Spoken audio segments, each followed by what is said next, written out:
Bonjour à tous et bienvenue pour un débathlon sur notre média Agora News Mobility. Aujourd'hui, nous allons aborder un thème d'actualité sous la forme interrogative, aller vers le tout électrique, bonne ou mauvaise solution. Nous avons trois invités de marque, comme à l'accoutumée, en présence de Yves Guita, notre rédacteur en chef.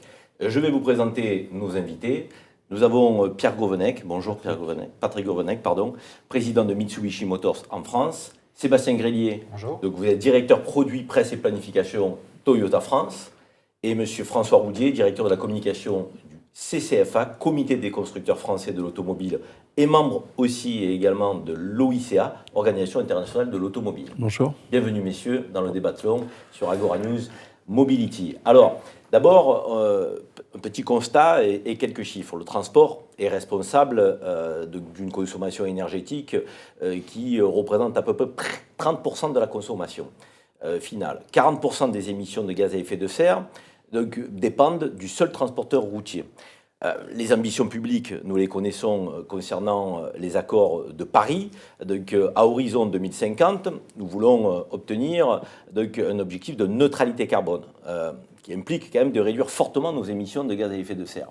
Il y a aussi un autre objectif qui est celui d'afficher un parc automobile avec 5 millions de véhicules particuliers électrifiés et 800 000 véhicules utilitaires légers. Alors, je vous pose d'abord d'emblée la question à tous les trois. Est-ce des objectifs atteignables, raisonnables? Où en est-on aujourd'hui? Et qu'est-ce que vous avez à nous dire en introduction sur ce constat et ces chiffres?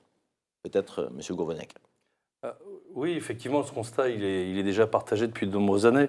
Mitsubishi a été d'ailleurs très précurseur dans ce domaine, puisque c'était le premier constructeur à produire des voitures électriques en série, avec l'IMIV. Et puis aussi en 2012, on a présenté une nouvelle, en tout cas une nouvelle technologie à l'époque, c'était l'hybride rechargeable sur du SUV 4 roues motrices. Donc c'est clair qu'effectivement, il faut trouver des solutions pour baisser le niveau d'émissions. Et Mitsubishi est évidemment précurseur dans ce domaine. Après, concernant les ambitions de 2050, je dirais que pour l'instant, il y a encore beaucoup reste à écrire, hein, parce que d'abord, je ne dis pas que c'est dans 30 ans, c'est pas grand-chose, mais enfin, ça va vite en termes industriels, mais il reste encore beaucoup de choses à écrire, et je pense qu'on y reviendra lors du débat. Bien sûr. Voilà.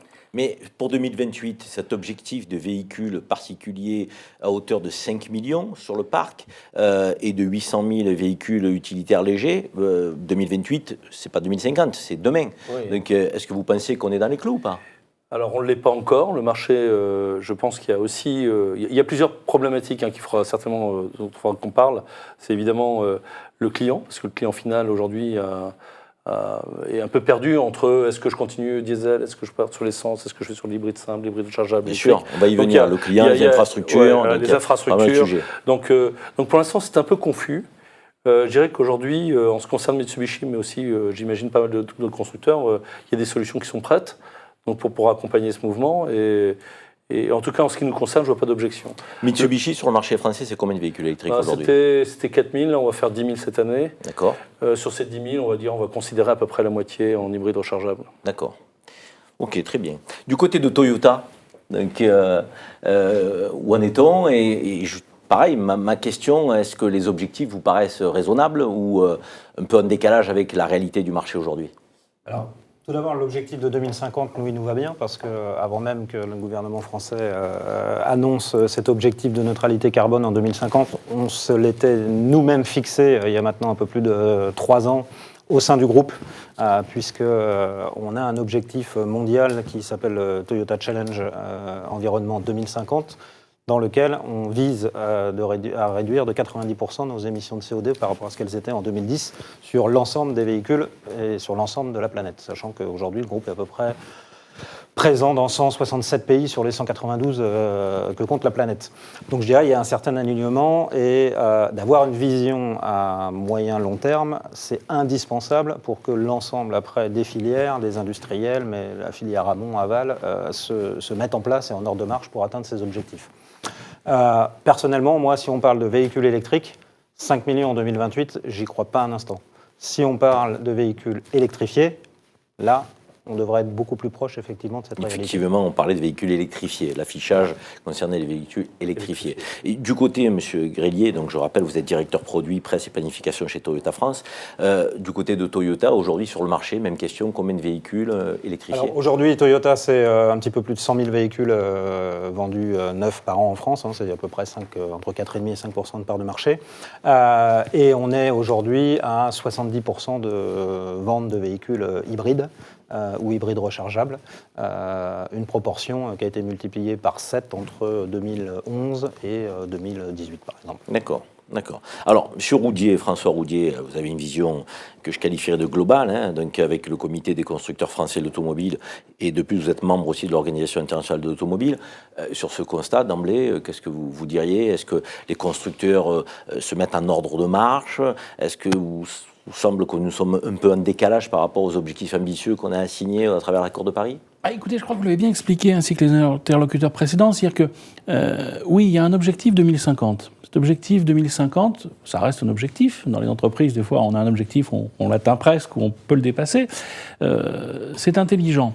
La notion de véhicule électrifié doit s'imposer. Et ça, il faut être extrêmement prudent, ne pas croire qu'une technologie va d'un seul coup devenir la technologie qui s'impose en automobile. Alors, énumérez-nous les véhicules électrifiés, parce que c'est important pour ceux qui nous écoutent. Vous avez ce qu'on appelle le pur électrique. Le pur électrique, c'est une voiture, une Zoé Renault, qui en fait déjà depuis 10 ans, ou les MIV Mitsubishi. Puis vous avez les hybrides dont le pionnier reste Toyota, qui de toute façon au niveau volume est le premier au monde. Et puis vous avez cette notion ce qu'on appelle hybride rechargeable, qui est en fait une voiture électrique avec un moteur qui permet de prolonger l'autonomie. Voilà un petit peu ce qu'on peut classer comme électrifié. Vous pouvez, à un moment ou un autre, avoir aussi des véhicules qui ont ce qu'on peut appeler une pile à combustible, mais ça reste encore vraiment du niveau de laboratoire. Là, je vous parle de véhicules qui ont des chances d'être commercialisés, qui peuvent être industrialisés, parce que faire une voiture extraordinaire qui coûte 1 million d'euros, c'est pas comme ça que vous allez sauver la planète. Au contraire, il faut faire beaucoup de voitures qui vont coûter 20 000, 25 000 euros. Et c'est comme ça, par le volume, qu'on arrivera à atteindre ces objectifs de CO2. Donc ces véhicules électrifiés, oui, ils commencent à monter dans les ventes en Europe occidentale. Alors, avec un cas à part, la Norvège, où il y a une politique très très puissante, où là on est à peu près un tiers de véhicules dits électrifiés, avec beaucoup de véhicules purement électriques. Mais lorsque vous regardez le marché français, qui est un bon marché, qui est le deuxième en véhicules de ce type-là en Europe, vous n'arrivez pas déjà à atteindre les 5% du marché en véhicules électrifiés. Si vous considérez uniquement l'électrique, on n'arrive pas à atteindre les 2%. Donc on voit bien qu'on est encore dans un marché qui doit aller beaucoup plus loin que ce qu'il est actuellement. Dans l'automobile, et je vais être assez bref là-dessus, vous avez toujours un effet, ce que j'appelle un peu, moi, l'effet coupé cabriolet. Vous avez les fans qui vont acheter la voiture et qui vont se précipiter, et vous allez en vendre tout de suite beaucoup. Le vrai moment où on vend une voiture, c'est quand il faut convaincre quelqu'un qui n'est pas convaincu. Et là, vous allez arriver sur ces types de ventes à toucher ces clients-là. Et c'est là où, bien malin, qui sait si on va pouvoir atteindre ce type d'objectif qui est quand même considérable. En quelques mots, vous nous avez parlé de la Norvège avec cette politique volontariste. Elle s'articule autour de quoi particulièrement? Alors, la Norvège, c'est le cas idéal, parce que vous avez 3 éléments pour pousser les véhicules électrifiés. D'abord, vous devez avoir de l'incitatif fiscal. On doit vous aider parce que de toute façon, ces voitures sont chères. Si vous prenez les tarifs de la dernière 208, je regardais, la dernière 208 doit commencer à 17 500 €, le modèle électrique, il est à 30 000. Donc c'est les primes que l'État accorde. Il faut une prime d'État, une prime d'État conséquente. 6 000 € en France, c'est bien. En Norvège, ça a toujours été ce cas-là. Ça, c'est le premier point. Le deuxième point, il faut que vous ayez des recharges. Des endroits où vous pouvez recharger votre voiture. Parce que donc sinon, ça, c'est les infrastructures. L'infrastructure. Sans infrastructure, vous vous retrouvez dans le cas de figure des voitures à pétrole du 19e siècle, où il fallait transporter son essence avec soi. Donc, c'est un problème. Et le troisième point, et là, en France, on est vraiment très, très mauvais sur ce sujet-là, il faut des avantages. Il faut des avantages, et en Norvège, ça a été très, très bien fait. Avantages constructeurs? Avantages pour le client. Vous devez avoir des avantages pour le client. C'est pas la prime? C'est pas la prime, non. C'est un avantage non financier. À l'utilisation. À l'utilisation, voilà, tout à fait. Un avantage à l'utilisation, c'est-à-dire qu'on a le droit de prendre des voies bus. En Norvège, les gens qui achetaient des voitures électrifiées ne payaient pas le ferry pour aller dans leur maison de campagne. C'est ce qui permet de démarrer. Mais concrètement, chez nous, ça se traduirait comment? Simplement monter les voies de bus? Alors vous avez ces idées de rouler en voie de bus, vous avez des idées dont la région Île-de-France s'est déjà fait l'écho de faire rouler ces voitures dans les voies d'urgence réservées. Donc on peut aider, se dire voilà, je fais l'effort d'avoir un véhicule électrifié qui coûte plus cher. J'ai quelque chose en plus à l'utilisation. Monsieur Grillier, donc chez Toyota, aujourd'hui, qu'est-ce qui ferait que vous puissiez passer à la vitesse vraiment supérieure? Parce qu'on le voit, 5% de véhicules électrifiés, au global 2% de véhicules électriques, on est quand même loin du compte par rapport aux enjeux et aux défis qui se présentent à nous. On a l'impression qu'on est dans une course contre la montre, mais on tarde et on peine quand même à augmenter le rythme. Qu'est-ce qu'il faudrait du côté du constructeur? Alors, une différence en ce qui nous concerne quand même, c'est que nous, on a commencé il y a 20 ans. Oui. Et si on est à 5%, aujourd'hui, Toyota en représente 80% de ces 5%. 80% des 5%. Donc 4% sur 5 dans les véhicules électrifiés. Vous n'êtes peut-être pas effectivement le meilleur interlocuteur pour des véhicules hybrides. Augmenter le rythme. Non, mais je crois que, pour rebondir sur ce que disait François Audier à l'instant, il y a effectivement ces trois enjeux. Et je crois que ce qu'on a tendance un peu à oublier, et particulièrement en France, il y a deux aspects. Souvent, on a tendance à opposer les technologies. Par exemple, pile à combustible hydrogène, et n'en déplaise à François, c'est plus en laboratoire, mais nous, par exemple, ça fait 3 ans qu'on vend des véhicules hydrogène. Alors certes, on parle de quelques milliers de véhicules par an, mais c'est quelque chose qui va se développer. Par rapport aux batteries électriques, les deux ont leur place, hybride rechargeable, tout dépend de l'usage du client. Et il ne faut pas oublier que c'est d'abord le client qui décidera quelle technologie il a besoin pour répondre à sa vie quotidienne. Ça, c'est l'usage. Et le deuxième point, c'est l'accessibilité. Comme vous disiez, François, tous les constructeurs savent faire aujourd'hui un véhicule électrique avec 1000 km d'autonomie à 1 million d'euros ou à 2. Aujourd'hui, le prix moyen en France, on est entre 20 et 25 000 euros. Là où je disais tout à l'heure, nous, on a multiplié par 7. Entre 2010 et 2018, la part des véhicules électrifiés et hybrides dans nos ventes en France. Il y a le déploiement de plus en plus de modèles, bien entendu, on est passé de 1 à 8, mais il y a aussi l'accessibilité. Quand on a commencé il y a 20 ans avec la première Prius hybride, on parlait d'un véhicule, alors à l'époque on était en francs, mais qui était à plus de 30 000 euros. Aujourd'hui, on vend une Yaris hybride fabriquée en France, à Valenciennes, à moins de 20 000 euros. C'est le prix d'appel, ça? C'est le prix d'entrée, ça? C'est le prix d'entrée. Et c'est cette accessibilité qui permet derrière de démarrer, de créer du VO. Et c'est là aussi, ça c'est un enjeu assez fort, surtout quand on parle d'accessibilité. Et les derniers mois de l'actualité nous l'ont rappelé. Et tant que vous n'avez pas créé cet appel-là, les nouvelles technologies mettront beaucoup de temps à se développer. Patrick Gourvenec, c'est cher 20 000 euros quand même pour un prix d'entrée. Comment on fait pour être encore un peu plus compétitif pour le client consommateur, surtout pour les petites citadines? Évidemment, je pense à celle-là surtout. C'est un des sujets d'ailleurs. Cette électrification coûte forcément. Et ce qu'on disait tout à l'heure, et François Audier l'a bien redit, c'est vrai que sur les pays où ça a bien fonctionné dans un premier temps, c'est les pays où il y a des incitations fiscales.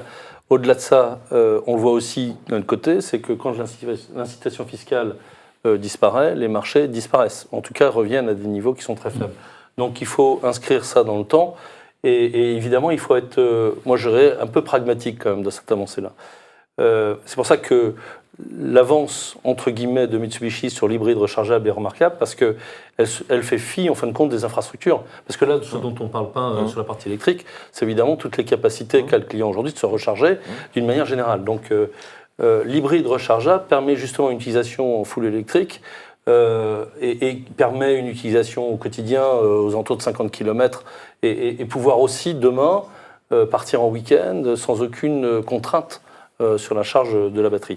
Donc c'est une technologie qui, nous semble-t-il en tout cas, peut faire le pont entre aujourd'hui, une situation où effectivement on se pose des questions sur l'utilisation, et 3, 4, 5, 6 ans, 7 ans, où effectivement les infrastructures seront créées et on aura la capacité peut-être d'aller plus loin en ce qui concerne l'utilisation des batteries. Au-delà de ça, si vous me permettez... Oui, bien sûr, je vous en prie. Et je parle aussi effectivement de l'énergie.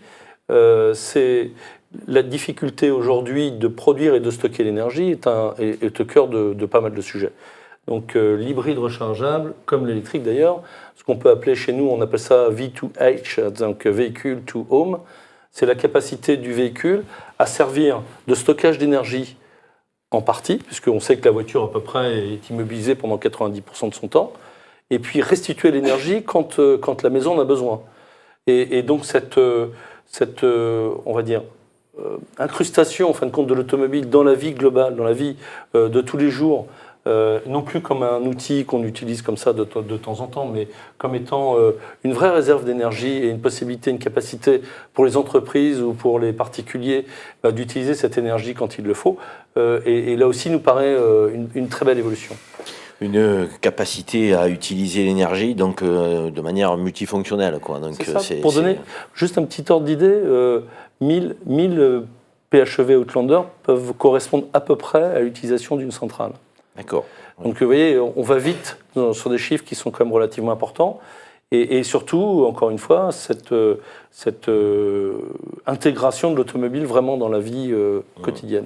Réaction d'Yves Guitta, notre rédacteur en chef. Alors, vous dites vous avez dit plusieurs choses, que le client est important. Je suis tout à fait d'accord, mais il faut aussi qu'il y ait une offre en face. C'est ça. Or, pour moi, l'offre aujourd'hui, on a la chance d'avoir 2 constructeurs japonais, donc qui ont développé plutôt la partie hybride et hybride rechargeable, mais on a parlé aussi de coûts. Or, les hybrides rechargeables, c'est plutôt sur des SUV haut de gamme qui sont déjà très chers. Donc, ça ne simplifie pas l'accès. Quant aux constructeurs français, qui ont privilégié pour certains un modèle électrique, mais pour le reste, sur l'hybride, par exemple sur l'hybride et l'hybride rechargeable, la Prius, je crois, est arrivée en 1997. On va voir les premières hybrides rechargeables français en 2020. Donc, c'est 23 ans après. Alors, par rapport à l'intervention d'Yves Guitta, question qui vous concerne, François Roudier, vous avez cette vision globale. On a 2 constructeurs qui semblent quand même à la fois avoir anticipé cette transition, mais où en sont nos constructeurs français? Vous savez, les modèles dépendent aussi des marchés. Les marchés guident, parce que c'est le client qui guide. Vous l'avez très bien dit, M. Guitta, c'est le client qui guide. Les marchés des constructeurs français se sont trouvés essentiellement en Europe, dans des pays où effectivement on voulait, sur des créneaux où les Français sont devenus spécialistes, qui sont plutôt des petites voitures jusqu'à des voitures moyennes de gamme, ben là vous aviez les motorisations diesel puis essence 3 cylindres qui se sont bien vendues et qui continuent à très bien se vendre. L'essence 3 cylindres, où en serait-on si on n'avait pas inventé ces types de moteurs? Après, sur des grands groupes internationaux comme Toyota, Toyota a été capable de développer énormément de voitures selon ces types de clientèle.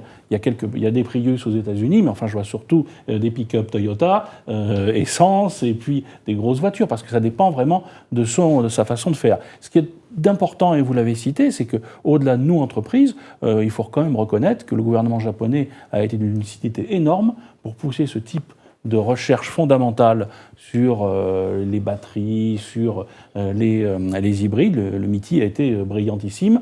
Là où en France, effectivement, l'automobile en recherche a plutôt été le parent pauvre. Et ce sont les industriels avec leur cagnotte, que ce soit nous les constructeurs ou nos équipementiers, qui ont développé ça. C'est en train de changer. Et on a vu l'approche du gouvernement français pour la notion d'avoir une usine de batterie en Europe. Bon, ça va assez vite. Avec l'Allemagne. Avec l'Allemagne, parce qu'effectivement, un projet franco-allemand, ça peut bien fonctionner.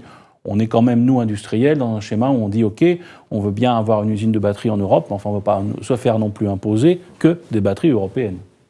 Alors, vous avez souvent, au cours de vos propos, les uns les autres, évoqué le rôle de la puissance publique, à la fois dans les incitations aux clients consommateurs. Vous venez d'évoquer, donc, M. Roudier, la question de la recherche, des investissements nécessaires, et peut-être aussi les incitations aux constructeurs pour gagner en volontarisme. Qu'en est-il des infrastructures? Parce que c'est bien beau de faire des véhicules électriques, mais il va falloir des bornes, il va falloir que nos routes, nos autoroutes, que nos villes soient équipées. Et là, on parle d'un objectif de 100 000 points de charge en 2023. Là aussi, est-ce que cet affichage correspond à une réalité quant aux investissements qui sont déjà effectués, ou on est loin du compte? Monsieur Grillet. Alors je pense que, alors nous pour l'instant, on ne vend pas, on commencera en 2020 à vendre des véhicules purs électriques à batterie. Nous on connaît un peu la même situation avec l'hydrogène, comme je disais tout à l'heure. Je pense que dans les deux cas, ce qui est important, c'est la notion d'écosystème. C'est-à-dire qu'on ne peut pas dissocier le constructeur, le client final, qu'il soit particulier ou entreprise, et puis le point d'accès, le fournisseur d'énergie, finalement, qu'il s'agisse de batteries, de recharge de batteries, ou demain de stations d'avitaillement hydrogène, c'est à peu près le même problème. Nous, c'est ce qu'on a construit par exemple avec l'hydrogène, et le projet qu'on vient de signer il y a quelques mois maintenant avec la société de taxi parisien Hype, qui est la plus grande société au monde qui fait tourner des véhicules hydrogène. On s'est associé avec 7 acteurs de mobilité, avec Air Liquide par exemple, l'un des grands leaders français et mondiaux en termes d'hydrogène et de production, pour justement casser toujours l'effet de poule et de l'œuf. Est-ce qu'il faut l'infrastructure avant les voitures ou est-ce qu'il faut les voitures avant l'infrastructure? Et comment on avance concomitamment François Roudier, encore une fois, donc, avec les comités et l'organisation de quête nationale de l'automobile dans laquelle vous siégez, comment on avance concomitamment? On ne peut pas être en décalage, il va y avoir une incohérence sur le marché là. C'est un risque. Je ne vous cache pas que c'est un risque et c'est ce qui est le plus inquiétant à l'heure actuelle, en France en particulier. C'est que les constructeurs vont aller très vite, les constructeurs français ou étrangers vont avoir une offre produit considérable. En 2020, vous allez voir, au Mondial de l'Auto 2020, on aura une offre pléthorique de véhicules, tous différents et tous très bien. Et derrière, le client qui habite en ville, dans un immeuble ancien, va vous dire « Monsieur, je me recharge où ?» Et là, on a un véritable problème. Donc nous, on est actuellement au CCFA en train de pousser les pouvoirs publics pour qu'ils accélèrent les programmes de prise électrique partout et d'hydrogène. Il y a toute une filière hydrogène aussi qui est poussée en France parce que tout le monde va avoir accès, y compris même les gens du transport routier. Donc vous voyez, on réfléchit vraiment au-delà de la voiture du particulier. Mais on bute sur des problèmes terre à terre. Le droit à la prise qui existe dans les copropriétés n'est pas respecté. Et si on vous fait traîner 6 mois dans votre copropriété pour avoir une prise, au bout de 6 mois, vous changez de voiture. Donc c'est un vrai problème. Messieurs, on va se parler franchement, c'est le type de l'émission, le Débathlon. Les véhicules sont trop chers. L'électricité ne cesse d'augmenter. Les autonomies ne dépassent pas 300 km. On a une pénurie de terres rares. Donc, on a un système de batterie dont on se dit, à un moment donné, c'est une transition, mais qui va appeler à une autre transition à la future. Vous y croyez aux véhicules électriques ou pas? Alors, au fond. Alors, c'est tout le sujet, ce qu'on disait tout à l'heure, c'est effectivement, il faut être pragmatique. Je pense que dans ce genre de situation, et le client, il l'est, parce qu'à un moment donné, il est face à des réalités mécaniques ou physiques, quoi. Est-ce que je peux me recharger? Oui, non. Donc déjà, il a répondu à une question, savoir si l'électrique peut ou pas rentrer chez lui. C'est pour ça qu'il faut... en tout cas, moi, je suis persuadé qu'il n'y a pas qu'une solution. À aujourd'hui. Évidemment que le moteur thermique a encore des jours devant lui, et des solutions. Beaucoup de constructeurs ont offert des solutions, Mitsubishi aussi, mais l'hybride rechargeable, je ne vais pas revenir dessus, mais toutefois je le fais. Pour vous, c'est la meilleure alternative aujourd'hui? Pour moi, c'est une des alternatives crédibles. D'accord. Parce qu'elle permet justement l'utilisation en milieu urbain à 100% électrique, et elle permet éventuellement de partir... oui, avec un système rechargeable. Avec un système qui se recharge. Voilà. Encore une fois, c'est une voiture électrique sur laquelle il y a un moteur thermique qui vient en appoint, soit en série, soit en parallèle. Et qui peut se passer d'un système d'infrastructure très étoffé. Qui peut se passer d'un système étoffé. Donc, nous savons l'électrification de toute façon est indispensable. Elle sera déclinée chez Mitsubishi sur les 3 types de technologies que M. Roudier a toujours été expliqué tout à l'heure, hein, de l'électrique pure, de l'hybride simple et puis de l'hybride rechargeable, parce que nous pensons que justement il n'y a pas qu'une solution et que l'infrastructure va prendre du temps. 100 000 bornes peut-être pas, mais en tout cas elle va prendre du temps. Et il faut proposer aux clients justement cette alternative d'utilisation d'une technologie pour les grandes villes et notamment pour les déplacements électriques purs. Sébastien Grelier, pour que le consommateur s'y retrouve dans tout ça et fasse les choix les plus pertinents le concernant, mais concernant aussi la société, qu'est-ce que vous prenez aujourd'hui comme partenariat public-privé? Qu'est-ce que vous prenez comme philosophie à adopter? On a l'impression que finalement, on va vers quelques directions, mais elles sont un peu éparses. On ne sait pas trop qu'est-ce qu'on doit privilégier. C'est quoi l'œil du professionnel que vous êtes? Je crois que c'est la grosse différence et la phase de transformation dans laquelle on est, c'est qu'on a été habitué au XXe siècle avec le développement finalement du véhicule thermique, alors après soit essence, soit diesel en fonction des pays, des régions du monde, mais c'était le même fonctionnement, on était relativement proches. Aujourd'hui, nous on partage tout à fait les propos de M. Gouvernec, c'est de dire, et ça fait 20 ans qu'on le prône, donc on ne va pas changer aujourd'hui, que tout le monde y vient, il n'y a pas une solution demain. Après, vous dire, est-ce que l'électrique, alors peut-être qu'en France, en Norvège, parce qu'il y a les incitations aujourd'hui, percera plus qu'au Japon, où ce sera sans doute l'hydrogène, parce qu'ils mettent plus l'accent là-dessus. Dans d'autres pays, vous aurez effectivement l'hybride rechargeable. Il n'y a plus de solution unique. Alors c'est vrai que pour le client, et je pense qu'on le voit tous aujourd'hui dans les concessions, c'est compliqué, parce qu'avant c'était de dire, bon, je roule beaucoup, j'achète un diesel, je suis plutôt sur une petite voiture et je fais moins de 10 000 km par an, je peux acheter une essence. Aujourd'hui, effectivement, c'est... Ah oui, alors, toute la semaine, je pourrais rouler en véhicule électrique à batterie, mais comment je fais le week-end? Et puis, il y a les vacances. Donc, c'est vrai que ça prend du temps. Enfin, nous, on l'a expérimenté avec l'hybride depuis 20 ans maintenant. Il faut convaincre et il faut surtout savoir répondre finalement aux attentes des clients. Et puis après, il y a, encore une fois, je reviens là-dessus parce que c'est vraiment important, demain, comment on crée aussi la filière de véhicules d'occasion. Parce que l'accessibilité dont on parlait, alors on aura des premiers véhicules français électriques qui vont commencer à arriver ou qui sont déjà maintenant sur le marché. C'est cette accessibilité-là qui va permettre justement de démocratiser au fur et à mesure ces technologies, mais ça ne va pas se faire en 6 mois. François Roudier, comité des constructeurs français de l'automobile, membre de l'Organisation internationale de l'automobile, est-ce qu'on anticipe déjà l'après-électrique ou pas? Parce que, vu la pénurie vers laquelle on va, à un moment donné, on va se trouver confronté, on le sait, donc les métaux rares, est-ce qu'on est dans une phase de transition, j'allais dire, un peu intermédiaire, qui va nous amener à opérer vers une autre transition? Et quelle est-elle, cette autre transition? Et surtout, il faut voir le monde, pas uniquement en étant européen, même, je dirais même français, peut-être même parisien, si je réduis encore plus.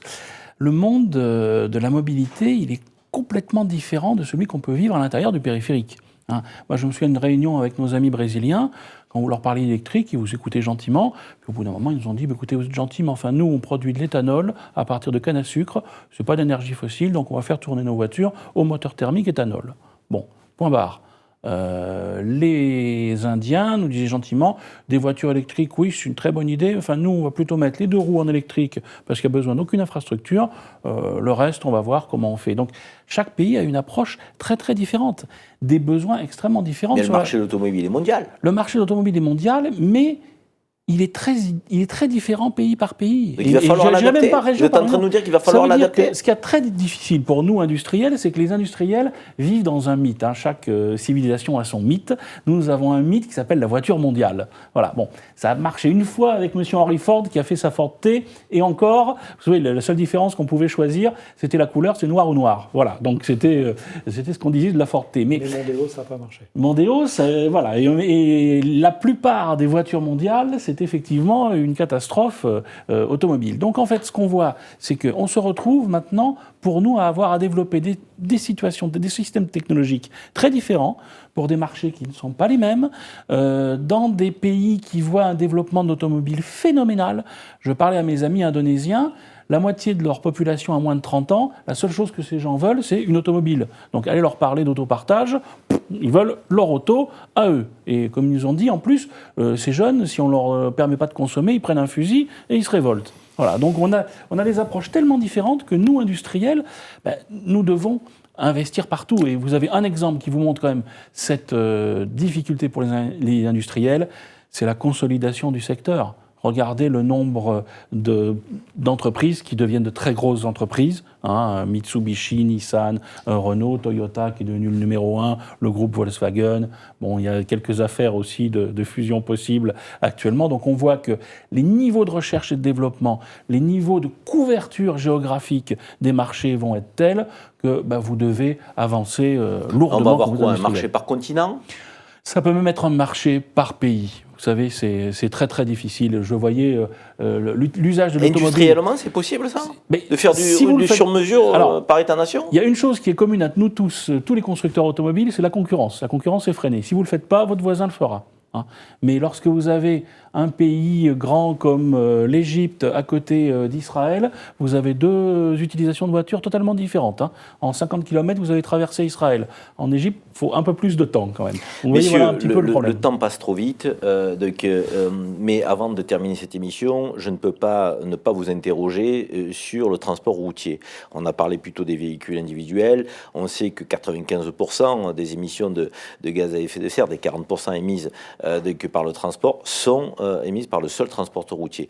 Là, qu'en est-il? Est-ce que les solutions, on ne peut pas les imaginer électriques, le nombre de batteries qu'il faudrait et autres, on est plutôt vers le gaz naturel, on est plutôt vers l'hydrogène, quelles sont les pistes là, donc M. Grillier? Alors, je crois que vous avez donné les deux éléments de réponse. On sera, et pour ce qui concerne l'hydrogène, finalement, on est parti et on a commencé les recherches sur la voiture particulière, et on se rend compte déjà depuis quelques années qu'aujourd'hui, c'est une solution qui viendra plutôt pour les véhicules lourds.